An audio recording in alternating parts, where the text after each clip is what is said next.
Farming's one of those things that if you purely look at it from a financial point of view, I think you could finish up very disappointed. Farming's one of those things that's in your blood.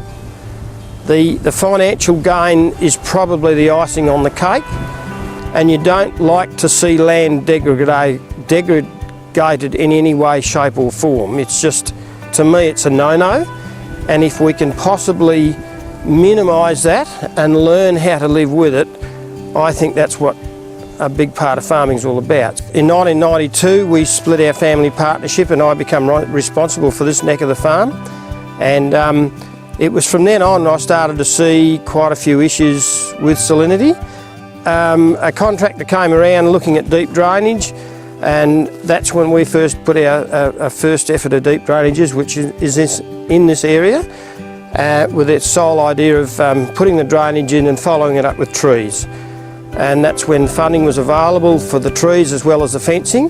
It's something I've never regretted doing, and we're doing our very best to try and maintain that momentum now, and I'm rather hoping that that is going to rub off and has rubbed off onto the boys coming through the system now, because I think one of the big problems we've got with Landcare now is the lack of continuity that we had that was developed back in the 80s.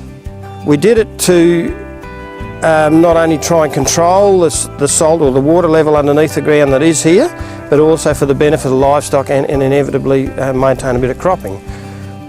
As far as we can tell, over that 20 years this project has been, there's definitely been a control in the spread of the salt. There's definitely been an improvement in production. There are some areas that we haven't had the result that we would like to see, but I think when we're dealing with such an issue with salt, I don't know that we can expect miracles. I think this is just we're just scratching the surface, but I believe that we have made inroads which is more than justifiable for the work that we've put into it, because it gives me a great deal of pleasure to come out here and drive around and see the trees and that here, and the relaxation it gives you, and it's wonderful for livestock. Prior to us doing this work, this country was cleared fence to fence, so there was very little tree left in it. Therefore the paddocks, there was no shelter for the sheep.